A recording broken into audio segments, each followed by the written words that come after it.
Hello guys, welcome to my channel let's crack judiciary. So guys, आज की video में हम करेंगे chapter 7 rehabilitation and social reintegration.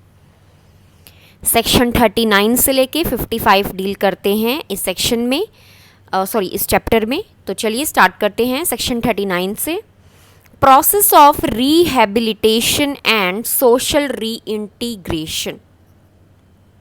ठीक है, रीहैब करवाना, जो चिल्ड्रन हैं या तो वैसे इन need of care and protection हैं, और दूसरी हमने क्या पढ़ा, इन कन्फ्लिक्ट विद लॉ हैं। तो यही ये चैप्टर बताता है। तो क्या प्रोसेस होगा, चलिए देखते हैं। सबसेक्शन 1 कहता है कि प्रोसेस जो होगा रिहैबिलिटेशन और सोशल इंटीग्रेशन का, वो लिया जाएगा एक इंडिविजुअल केयर प्लान पे। यानी कि हर बच्चे का, देखिए, मेंटल कैपेसिटी, फिजिकल कैपेसिटी, अगर उसने ऑफेंस किया है तो वो किस सूझबूझ का चाइल्ड है। यानी कि कई बार होता है छोटे बच्चे ही बड़े समझदार होते हैं, है ना, और कई बार थोड़े बड़े हैं, उनमें इतनी समझ नहीं होती। तो इन्हीं चीज़ों को ध्यान रख के एक इंडिविजुअल केयर प्लान बनाया जाता है, क्योंकि सबका एक जैसा बच्चों का प्लान नहीं हो सकता। हर जो चाइल्ड है उसकी सोचने समझने की जो पावर होती है वो अलग अलग होती है। ठीक है, और प्रेफर यहाँ पे किया है थ्रू फैमिली बेस्ड केयर। यानी कि उसे पहले कैसा फैमिली में ट्रीटमेंट मिलता था, ये सब बातें देखते हुए उसे रिस्टोर किया जाएगा अपनी फैमिली या गार्जियन में, या फिर स्पॉन्सरशिप ने, अडॉप्शन में, फॉस्टर केयर में। देखो, रिस्टोरेशन उसकी खुद की फैमिली में भी हो सकता है। ठीक है, ज़रूरी नहीं है कि कहीं और हो, किसी इंस्टीट्यूशन में ही हो। और स्पॉन्सरशिप, अडॉप्शन हम 38 में पढ़ के आए थे, और फॉस्टर केयर और स्पॉन्सरशिप हम आगे आने वाले सेक्शंस में पढ़ेंगे।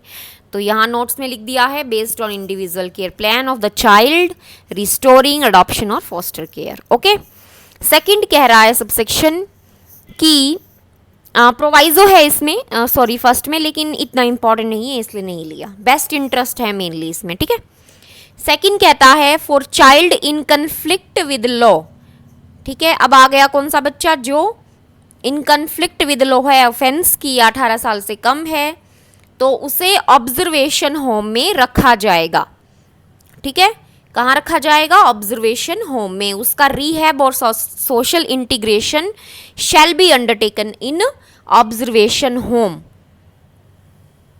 कब, जब वो बेल पे छोड़ा नहीं गया है, या फिर स्पेशल होम में भी हो सकता है, या प्लेस ऑफ सेफ्टी में भी हो सकता है, फिट फैसिलिटी में भी हो सकता है, और फिट पर्सन के पास भी हो सकता है, जैसे भी बोर्ड ऑर्डर करेगा। ठीक है, यानी कि मेनली जो होगा वो होगा आपका ऑब्जर्वेशन होम। ठीक है, उसके बाद वैसे इसमें बता दिया है कि बेल पे उसे छोड़ा नहीं जाता है, तो जो हम आगे पढ़ेंगे special home, place of safety वगैरह, तो उनमें भी रखा जा सकता है। ठीक है, उसके बाद है थर्ड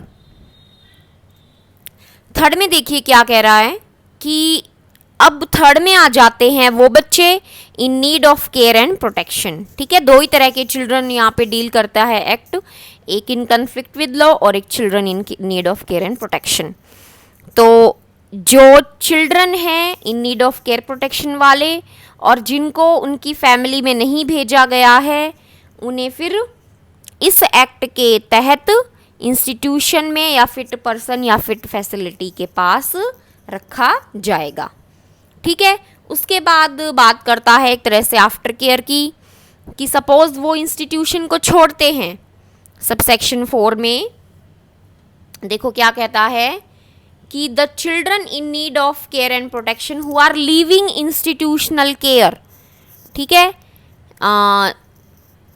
जो in need of care protection वाले बच्चे हैं वो क्या छोड़ रहे हैं, इंस्टीट्यूशनल केयर से जा रहे हैं।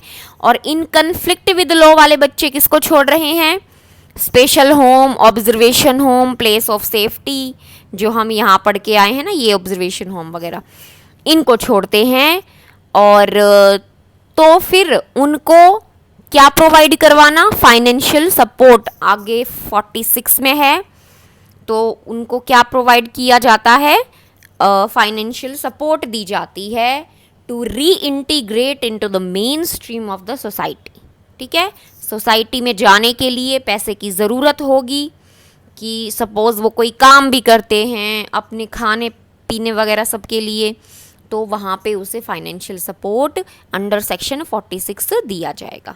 ठीक है, सिंपल है, इसमें कुछ नहीं है। देखिए ये मैंने एक एक जैसे वर्ड्स लिखे हुए हैं, ये आप पूरे इंस्टीट्यूशन लिख सकते हैं। बस ये डिफरेंस थोड़ा सा समझ लेना कि सेकंड और थर्ड का, कि सेकंड में तो कहाँ रखा जाता है, इंस्टीट्यूशन में फिट पर्सन वगैरह के पास, और जो इन कन्फ्लिक्ट विद लॉ है उसे observation home, special home, home से याद कर लेना। ठीक है, मिक्स मत करना, चाहे एक लिख देना पर मिक्स मत करना। ओके, उसके बाद देखिए section 40, restoration of child in need of care and protection. ठीक है, रिस्टोर करवाना बच्चे को जो जिसे क्या ज़रूरत है, केयर और प्रोटेक्शन की। Restoration and protection of child shall be the prime objective of any children's home, specialised agency और ओपन शेल्टर। ठीक है, फर्स्ट में एक सिंपल बात कहती है रिस्टोरेशन प्राइमरी ऑब्जेक्टिव होना चाहिए, और सेकंड में कहा है दे विल, यानी कि ये जो ऊपर वाले हैं ये ज़रूरी स्टेप्स लेंगे जो भी ज़रूरी हैं। सेकंड सबसेक्शन में मेनली यही बात है। थर्ड में है कमेटी के पास क्या क्या पावर होगी to restore any child in need of care and protection to his parents, guardian और फिट पर्सन जो भी हो। तो रिस्टोरेशन थर्ड में मेन बात की है पेरेंट्स और गार्जियन की। एक्सप्लेनेशन देखिएगा, एक्सप्लेनेशन क्या कहती है कि जो रिस्टोरेशन और प्रोटेक्शन होगा वो किन किन के पास, parents, adoptive parents, foster parents, guardian और fit person. Not so important. Section 41, registration of child care institution. अब ध्यान रखना, इसमें से पीटी के क्वेश्चंस बनेंगे कि जो चाइल्ड केयर इंस्टीट्यूशन भी जितने हम पढ़ के आए हैं उनका रजिस्ट्रेशन। तो देखो सारे इंस्टीट्यूशन चाहे वो स्टेट गवर्नमेंट रन करे या एनजीओ करे, 6 महीने के अंदर अंदर रजिस्टर हो जाने चाहिए। ये 6 महीने कौन से, जब ये एक्ट कमेंसमेंट में आया, चाहे फिर सेंट्रल गवर्नमेंट ने ग्रांट दी या स्टेट गवर्नमेंट ने दी या नहीं दी। बेशक कहीं पे भी ग्रांट ना मिल रही हो या मिल रही हो, आपको रजिस्ट्रेशन करवाना ज़रूरी होगा। ठीक है, शैल बी रजिस्टर्ड का मतलब शैल आ गया, मैंडेटरी है, ज़रूरी है। तो ये इंस्टीट्यूशंस के नाम वगैरह लिख सकते हो, मैंने शॉर्ट करके यहाँ पे लिखा है, तो ये आप ध्यान रखना टाइम पीरियड इसका। ठीक है, प्रोवाइजो में कहता है, मान लीजिए इस एक्ट से पहले आया था जुवेनाइल जस्टिस एक्ट 2000, ये 2015 का है, इससे पहले था जुवेनाइल जस्टिस एक्ट 2000। तो उसमें अगर इंस्टीट्यूशन को रजिस्टर करवा रखा था तो इस एक्ट की कमेंसमेंट में माना जाएगा कि वो इस एक्ट में भी रजिस्टर्ड है, उनको दोबारा करवाने की ज़रूरत नहीं है। ठीक है, institution having valid registered under JJA 2000 on the date of the commencement of this act shall be deemed to have been registered under this act. Okay, second में देखो क्या कह रहा है, सेकंड सबसेक्शन में स्टेट गवर्नमेंट डिटरमाइन करेगी registration of institution as children's home, open shelter, specialised adoption agency, observation home, special home, place of safety. ठीक है, यानी कि आप आए रजिस्ट्रेशन के लिए। ठीक है, अब स्टेट गवर्नमेंट बताएगी कि किस इंस्टीट्यूशन का क्या पर्पस है और उनको किस कैटेगरी में रखा जाएगा। ठीक है, वो नहीं डिटरमाइन करेंगी, ये डिटरमाइन करेगा कौन, स्टेट गवर्नमेंट। ये पीटी का बन सकता है, कौन करेगा, स्टेट गवर्नमेंट। अब आपके पास रजिस्ट्रेशन की मान लो रिसिप्ट है, ठीक है, और अभी आपका रजिस्ट्रेशन नहीं हुआ है, तो स्टेट गवर्नमेंट 6 महीने के लिए प्रोविजनल रजिस्ट्रेशन भी दे सकती है, और ये होगा उस रिसिप्ट के 1 महीने के अंदर अंदर, और 6 महीने तक आपको टर्म दे दिया जाएगा कि आप वर्क कर सकते हैं एज पर इंस्टीट्यूशन, मतलब उस इंस्टीट्यूशन के अकॉर्डिंग जिसमें आपको कैटेगराइज किया है उसके अकॉर्डिंग आप 6 महीने तक काम कर सकते हैं। ध्यान रखना, ये वैसे रजिस्ट्रेशन नहीं है, ये प्रोविजनल रजिस्ट्रेशन है। ठीक है, दोबारा बता देती हूँ। आप गए सपोज, ठीक है, कि भाई मेरे को अपना जो इंस्टीट्यूशन है रजिस्टर करवाना है, ठीक है। अब आपके पास वो रिसिप्ट देंगे, लेकिन उसमें टाइम लगता है क्योंकि कैपेसिटी रिकॉर्ड वगैरह सब कुछ देख के ही वो करते हैं। तो लेकिन आप चाहते हो आपका जो इंस्टीट्यूशन है वो चलता रहे, ठीक है, तो क्या होगा, स्टेट गवर्नमेंट एक प्रोविजनल रजिस्ट्रेशन के लिए आपको बता देगी कि 6 महीने तक आप काम कर सकते हैं, ठीक है, और उसका टर्म है ये 6 महीने का। और कब देगी, जब रिसिप्ट आपको मिल गई है उसके 1 महीने के अंदर अंदर, ठीक है, in order to bring such institution under the preview of this act, ठीक है, और डिटरमाइन करेगी capacity of the home which shall be mentioned in the registration certificate. Simple वही बात जो मैंने आपको बताई, कंफ्यूज मत होना इसमें। और प्रोवाइजो कहता है अगर मान लो ये 6 महीने का तो प्रोविजनल आपको मिल गया सर्टिफिकेट, अगर सैड इंस्टीट्यूशन फुलफिल नहीं, यानी कि वो इंस्टीट्यूशन फुलफिल नहीं करता है कुछ क्राइटेरिया उनको बीच में जैसे पता चला, तो फिर आपका प्रोविजनल रजिस्ट्रेशन भी वो कैंसिल कर सकती है, ठीक है। आगे पढ़ते हैं, सबसेक्शन 4, अगर स्टेट गवर्नमेंट इशू नहीं करती प्रोविजनल रजिस्ट्रेशन सर्टिफिकेट, कब से, 1 महीने में, कब से, from the date of application, तो आप बिना उसके जो रिसिप्ट है उसके आधार पे भी अपना इंस्टीट्यूशन रन कर सकते हैं। टाइम वही रहेगा जो गवर्नमेंट देती, मतलब 6 महीने का, ठीक है। तो ये सेक्शन जो है 41 पीटी के लिए इंपॉर्टेंट है, प्लीज मार्क कर लीजिएगा, ओके। उसके बाद देखिए 5th सबसेक्शन कहता है अगर एप्लीकेशन रजिस्ट्रेशन की जो है 6 महीने के अंदर अंदर डिस्पोज नहीं होती है किसी स्टेट गवर्नमेंट के ऑफिसर द्वारा, तो ये माना जाएगा कि उसने अपना जो ड्यूटी की थी वो नहीं की है, ठीक है, और फिर जो भी हायर अथॉरिटी होगी उसके खिलाफ एक्शन भी ले सकती है। अब 6th वेरी इंपॉर्टेंट सेक्शन है, पीरियड बताया है कि कितने टाइम तक ये चलता रहेगा, क्या, रजिस्ट्रेशन। तो 5 साल का टर्म होगा, एक यानी कि एक बार रजिस्टर हो गया 5 साल तक आप रन कीजिए, कोई दिक्कत नहीं है। 5 साल के बाद आप रिन्यू करवाइए, जैसे लाइसेंस आपका होता है कुछ टर्म के लिए होता है, फिर आपको रिन्यू करवाना पड़ता है, ये वैसा ही है। यहाँ पे कितना है, 5 ईयर्स, ठीक है। उसके बाद सारे इंपॉर्टेंट है इसके गाइस सेक्शन, सब सेक्शन थोड़े ध्यान रखिएगा, ओके। उसके बाद है 7 देखिए क्या कह रहा है, मैं एक 7 सबसेक्शन कहता है स्टेट गवर्नमेंट जो है कैंसल कर सकती है, विद होल्ड कर सकती है, अगर वो जो इंस्टीट्यूशन फेल हो जाता है, कुछ सर्विस प्रोवाइड, आगे हम 53 में पढ़ेंगे, कुछ फंक्शंस कह लीजिए पावर होती हैं उनको मतलब नहीं करता है उन काम को, तो कैंसल कर देगी स्टेट गवर्नमेंट, किसमें, 7 में। स्टेट गवर्नमेंट में आफ्टर फॉलोइंग द प्रोसीजर जो भी प्रिस्क्राइब्ड है कैंसल और withhold registration as the case may be of such institutions which fail to provide rehab and reintegration services as specified in section 53, okay। 8th subsection में कहता है any child care institution registered under this section shall be duty bound to admit children।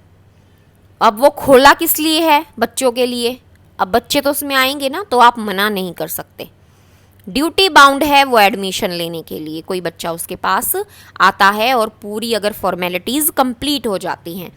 अब आगे इसलिए लिखा है subject to the capacity of the institution, ठीक है, कैपेसिटी भी होती है, उसको एक्सीड नहीं करना, जो भी कमेटी बताएगी। Whether they are receiving grant, यानी कि ग्रांट चाहे मिल रही हो चाहे नहीं, अगर इंस्टीट्यूशन रन हो रहा है आप ड्यूटी बाउंड हैं to register every take admission of child, okay, according to their capacity, यानी कि देयर कौन सा, इंस्टीट्यूशन की कैपेसिटी के अकॉर्डिंग। सबसेक्शन 9 कहता है not with standing anything contained in any other law for the time being in force, inspection committee जो 54 में आगे अपॉइंट हुई है वो टाइम टू टाइम इंस्पेक्ट करेगी, चाहे इस एक्ट में रजिस्टर्ड हो या ना हो, इंस्पेक्शन करना ज़रूरी होगा, ओके।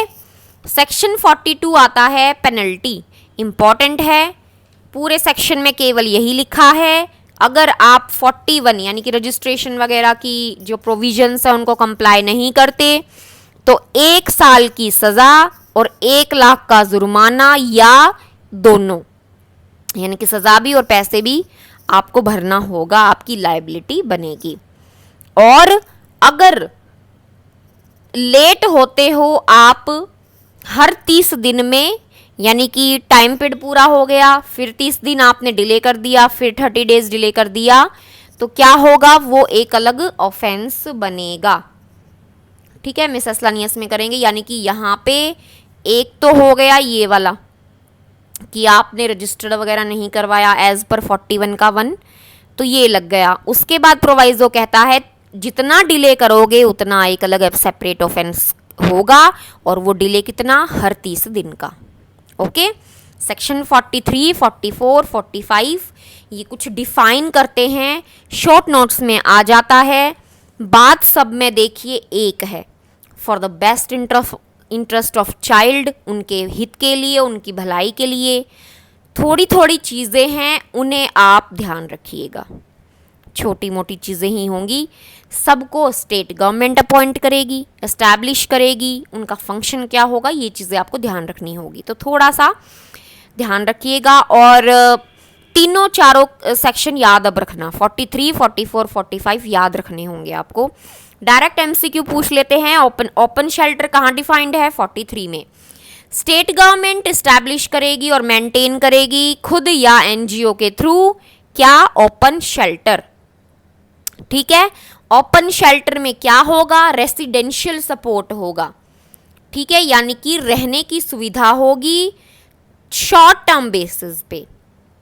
आपने सुना होगा विंटर्स में सरकार जो है वो छोटे छोटे प्रोविजंस बना देती है कि कम्युनिटी वाइज कि कई सारे लोग आके कुछ जगहों पे रह सकते हैं, ब्लैंकेट्स वगैरह दिए जाते हैं, तो वो एक तरह से ओपन शेल्टर ही होते हैं, यहाँ प्रोवाइड किए गए हैं चिल्ड्रन के लिए, ठीक है।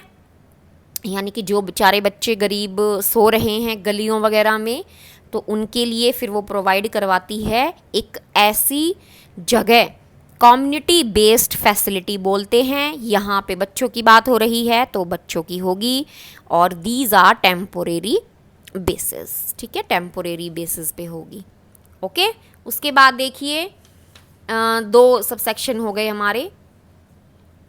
अब तीसरे सबसेक्शन में कह रहा है ओपन शेल्टर्स जो हैं इंफॉर्मेशन देंगे हर महीने, किसे, डिस्ट्रिक्ट चाइल्ड प्रोटेक्शन यूनिट और कमेटी को।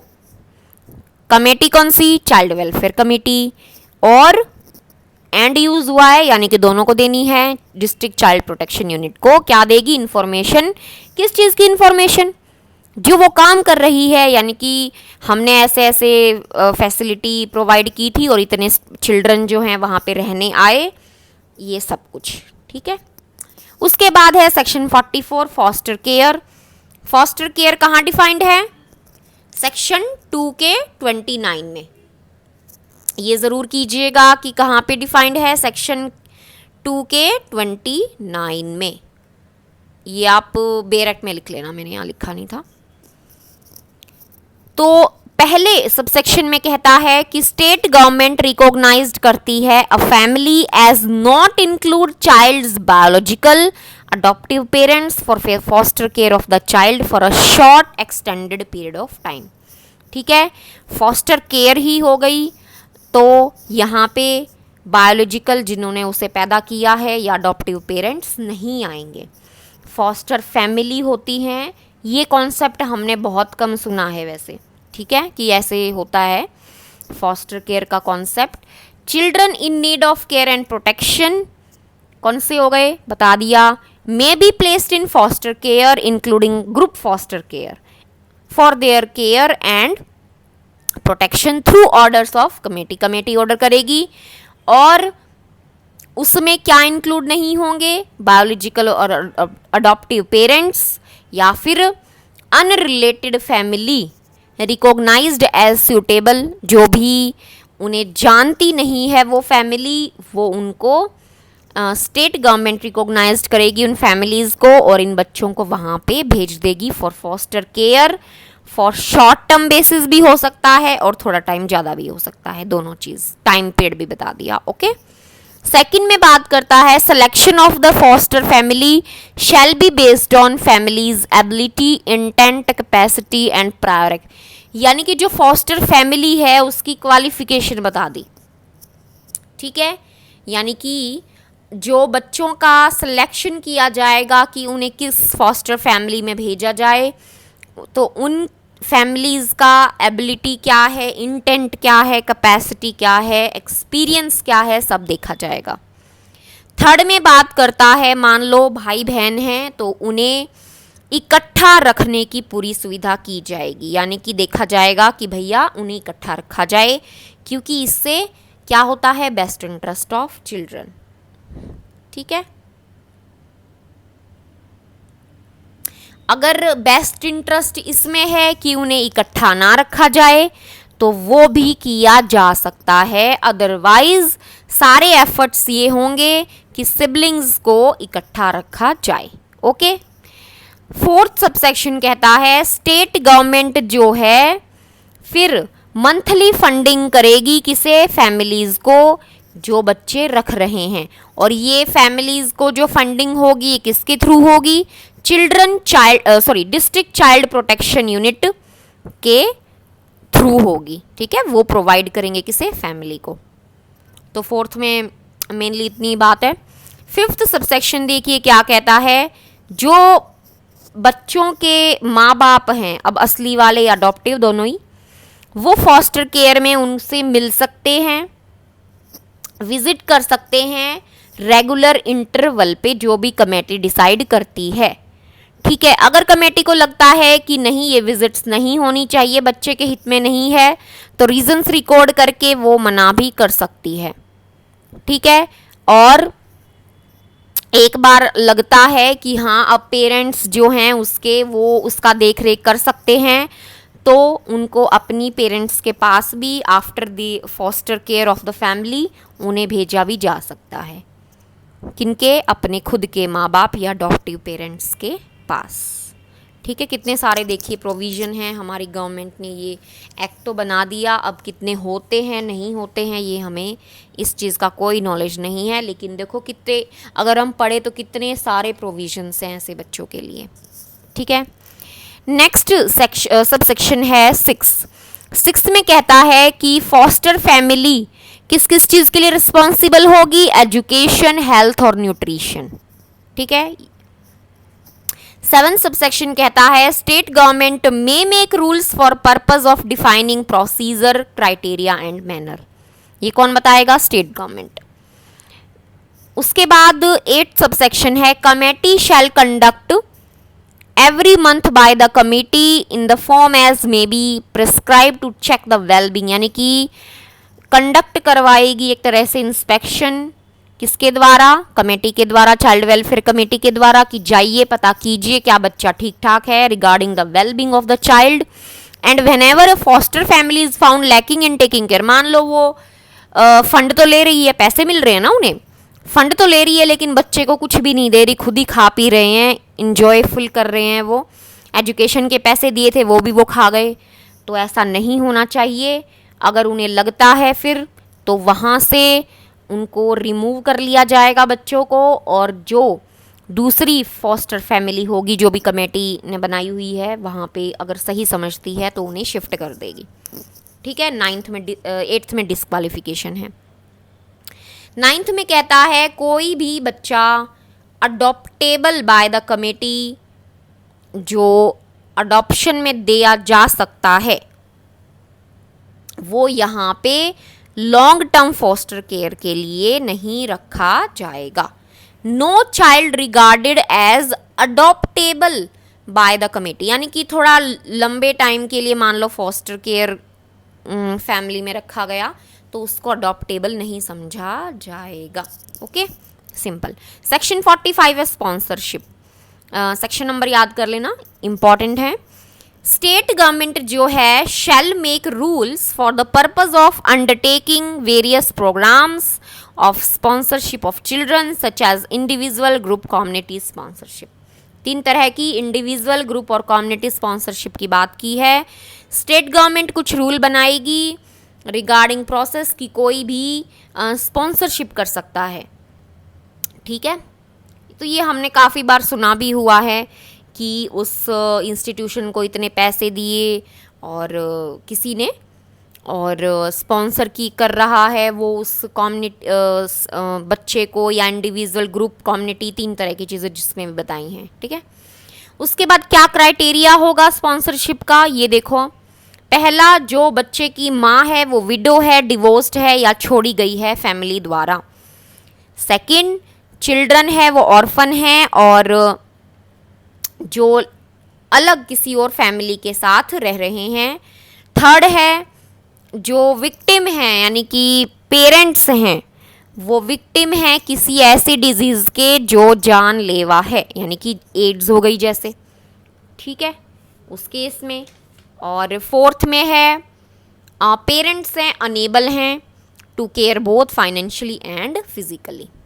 ये भी तो हो सकता है कारण, वहाँ पे स्पॉन्सरशिप होगी। ये क्राइटेरिया हैं। ड्यूरेशन जो प्रिस्क्राइब की जाएगी, यानी कि आप स्पॉन्सर करते हो मान लो किसी बच्चे की पढ़ाई, खाना वगैरह सब कुछ, मेडिकल, न्यूट्रिशन, तो वो एक टाइम के लिए भी प्रिस्क्राइब की जाएगी। फोर्थ में यही कह रहा है स्पॉन्सरशिप में प्रोवाइड सप्लीमेंट्री सपोर्ट और to the families, to the children homes या फिर स्पेशल होम्स, यानी कि जहाँ जहाँ बच्चे रह रहे हैं, फैमिली भी हो सकती है, चिल्ड्रन होम भी हो सकता है, स्पेशल होम भी हो सकता है, to meet medical, nutrition, educational and other needs of the children with the view to improving their quality of life. Okay, section 46 है after care of children leaving child care institution, यानी कि कोई भी बच्चा मान लो चाइल्ड केयर इंस्टीट्यूशन को छोड़ता है, कब, यानी कि वो 18 साल का हो गया है, तो उसे सपोर्ट किया जाएगा financially to reintegrate the into mainstream of society. Not so important. Section 47 फिर आ गया ऑब्जर्वेशन होम।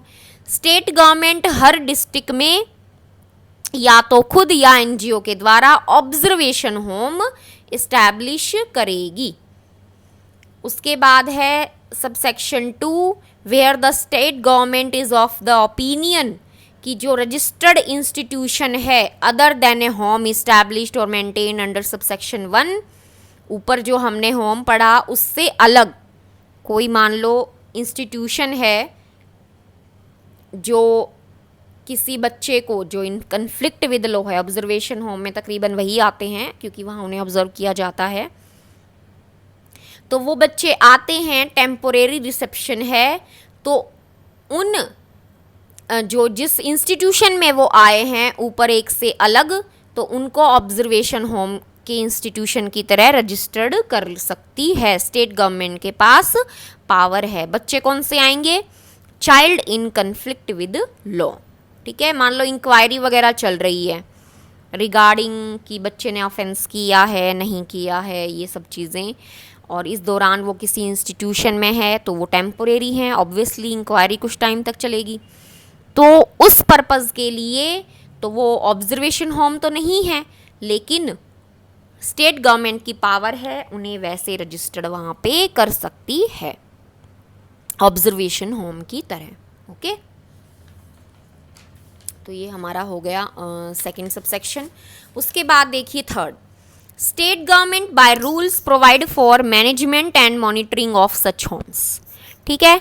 स्टेट गवर्नमेंट जो है वो रूल प्रोवाइड करवाएगी कि कैसे इन होम्स का, ऑब्जर्वेशन होम्स का मैनेजमेंट होगा और मॉनिटरिंग होगी, ठीक है, और किस तरह से रजिस्ट्रेशन जो है वो विड्रॉ या ग्रांट किया जाएगा।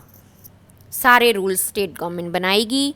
4th सबसेक्शन कहता है अगर कोई बच्चा इन कन्फ्लिक्ट विद लॉ है और प्लेस नहीं किया गया है under the charge of parent और गार्जियन और भेजा गया है ऑब्जर्वेशन होम में, तो उसे अलग रखा जाएगा, यानी कि अकॉर्डिंग टू एज, जेंडर और उनका फिजिकल और मेंटल स्टेटस देखते हुए, और उन्होंने जो ऑफेंस किया है उसकी डिग्री को देखते हुए, यानी कि सीरियस है, पैटी है, क्या है, ठीक है।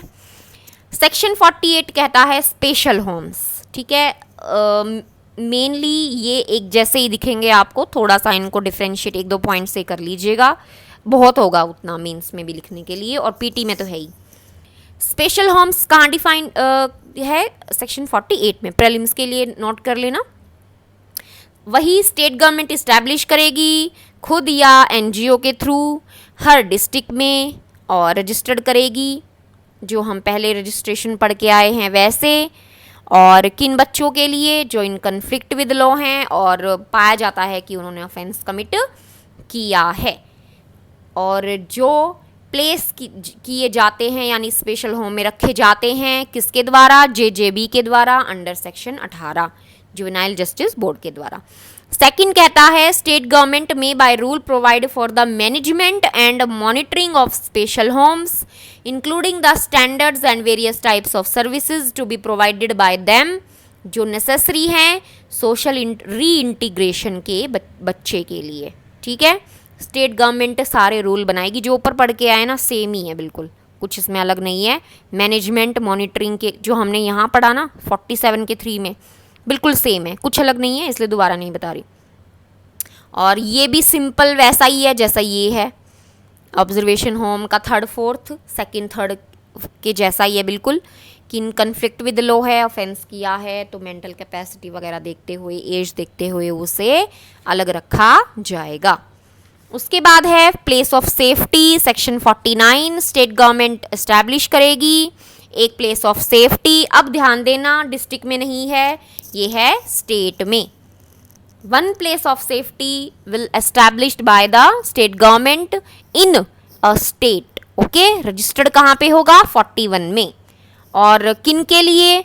18 साल से ऊपर, और अगर इन कन्फ्लिक्ट विद लॉ हैं तो 16 से 18 के बीच में, एक्यूज्ड हैं, कन्विक्ट हुए हैं किसी ऑफेंस, हीनियस ऑफेंस को लेकर, ध्यान रखना, ठीक है। ये वाले 16 से 18 वाले बच्चे कौन से हैं? हीनियस ऑफेंस कमिट करने वाले बच्चे, ठीक है। और सेकंड कहता है कि during inquiry there should be separate arrangement for children who are convicted of an offence. और थर्ड में स्टेट गवर्नमेंट रूल बनाएगी regarding prescribe the types of places that can be designated as place of safety, की place of safety वाले कौन सी जगह होंगी, ये स्टेट गवर्नमेंट उसके रिगार्डिंग रूल बनाएगी, ओके। सेक्शन 50 में है चिल्ड्रंस होम, ये होम ध्यान रख लेना, 47 में पड़ा ऑब्जर्वेशन होम, 48 में स्पेशल होम, 50 में चिल्ड्रंस होम। तो सेम डिस्ट्रिक्ट में बनाएगी, कौन बनाएगी? स्टेट गवर्नमेंट बनाएगी। कैसे बनाएगी? या तो खुद या एनजीओ के थ्रू। सेकंड में बात करता है स्टेट गवर्नमेंट शैल डेजिग्नेट कि चिल्ड्रंस होम या होम फिट फॉर चिल्ड्रन जो है वो स्पेशल नीड्स के साथ हो, एक स्पेशलाइज्ड सर्विस के साथ हो, यानी कि जो चिल्ड्रंस होम होगा वो इस तरह से डिज़ाइन होगा कि वहाँ पे जो स्पेशल नीड है वो डिलीवर की जा चुके अकॉर्डिंग टू रिक्वायरमेंट। उसके बाद है third subsection state government bye rule provide for monitoring और मैनेजमेंट के लिए रूल बनाएगी। उसके बाद है फिट फैसिलिटी आता है सेक्शन 51 में। फिट फैसिलिटी बोर्ड किस में बना था? Juvenile justice board section 4। Committee किस में बनी थी? Child welfare committee section 27। Recognised करेंगी facility being run by government ये ऑर्गेनाइजेशन है, गवर्नमेंट की ऑर्गेनाइजेशन या एनजीओ के थ्रू, जो रिस्पॉन्सिबिलिटी लेंगी बच्चे की for specific purpose after due inquiry. यानी कि बोर्ड और कमेटी रिकॉग्नाइज करेंगी किसी को, फैसिलिटी को, फिट फैसिलिटी को, जो रन करेगी किसके द्वारा, गवर्नमेंट ऑर्गेनाइजेशन या एनजीओ के द्वारा, कि वो बच्चे की रिस्पॉन्सिबिलिटी ले किसी स्पेसिफिक पर्पस के लिए आफ्टर ड्यू इंक्वायरी। और सेकंड में कहा गया है विड्रॉल करने की जो पावर होगी वो कौन कर सकती है, बोर्ड और कमेटी। सिंपल है, इसमें कुछ ऐसा खास नहीं है। सेम ही जैसा फिट फैसिलिटी पड़ा वैसा है फिट पर्सन। बोर्ड कमेटी सारे वेरिफिकेशन के बाद वहाँ पे फैसिलिटी थी उसको रिप्लेस कर दो पर्सन के साथ, तो वो हो जाएगा fit person. Temporarily receive child for care protection and treatment of child for specific period. 51 52 एक साथ करना याद, फैसिलिटी को पर्सन के साथ रिप्लेस कर देना, आ जाएगा सेक्शन 52।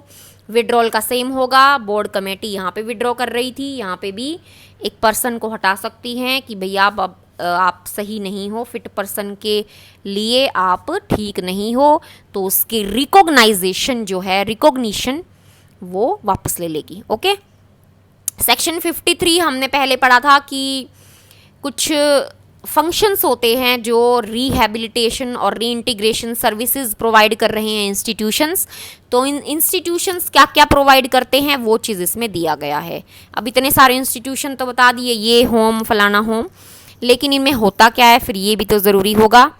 तो सबसे पहले है basic requirement, food, shelter, clothing, medical attention. Obviously सबसे पहले रोटी कपड़ा मकान आएगा, तो वही चीज़ है। सेकंड होगी कि मान लो कोई बच्चा स्पेशल नीड के साथ है तो उसे व्हील चेयर, हियरिंग एड, ये सब सूटेबल एड उसको प्रोवाइड करवाना, किसे, children with special needs. Third में है एजुकेशन, एक पॉइंट से याद करना, एजुकेशन कौन कौन सी education, supplementary education, special education या कुछ अप्रोप्रिएट जो भी एजुकेशन होगी।